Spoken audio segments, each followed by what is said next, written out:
Yeah, so here I am. I'm still on Grant's Trail. I'm at the bottom of the hill. There's one fairly big hill that goes up here, and this is the biggest hill on this trail. But fortunately, on the way back, I'll be coming down it. So that's always a good thing in my book, when you have to go up a hill on the way in and down a hill on the way out. Yeah.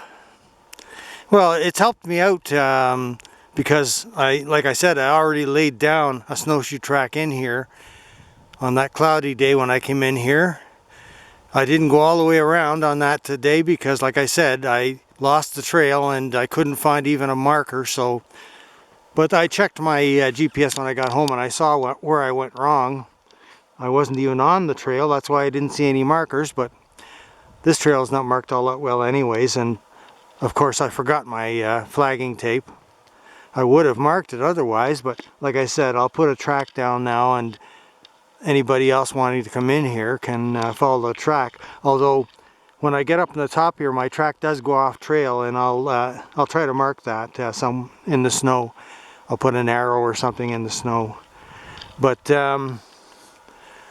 yeah, it's so much different today. I mean, today is beautiful blue sky and sunshine, but it's colder, and my hands are cold because you know, when I fool around so much with things, you know, with my camera, my music player, my GPS, you know, I mean, my hands, they don't get a chance to warm up on a cold day, on a colder day. It's not really that cold today, but it's colder than we've had, because we've been right around the freezing mark for quite a while now. And we haven't had all that much snow. This one big dump of snow we had, it stayed on the ground pretty well because it has been just around the freezing or below freezing, and we haven't had that much sun to melt it. So it's still pretty well the same as it was when I first came in here on snowshoes. But yeah, my hands are giving me a bit of trouble right now. You know, my feet never get cold. No matter how cold it gets out, my feet never get cold, but my hands do. Mostly because of handling these electronics, you know, trying to document this for my blog. So, you know, it takes a lot of commitment to do this kind of stuff, because it ain't easy. I mean, the hike itself is one thing, but doing all this camera work, video and music and all that, you know, I have to have my music when I'm out because I like it, you know. To me, the wilderness and my music go together. It makes it so much more enjoyable. So that's why I have it playing all the time. And in the summertime, it's an excellent bear deterrent. It's the best one, I think. If anybody wants to know, the best deterrent for bears in the wilderness, just to have a little music player with you and play it. Well, you don't have to have it loud. I hear everything that's going on around me. I don't have it that loud. But the bears have excellent hearing, and they can hear it. And so they clear out before you get there.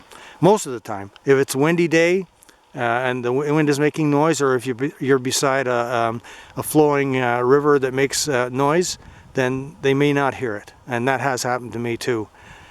But overall, it's just a thing that I do, and I always do it, and I always will.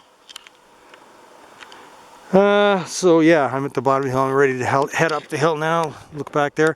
There's a frozen river I just crossed back there. I crossed it last time too, and I knew it was safe to cross. It was colder last night, so probably the lakes are starting to thicken up a little bit now. Although I never go out on them anyways. Anyways, let's keep going up the hill.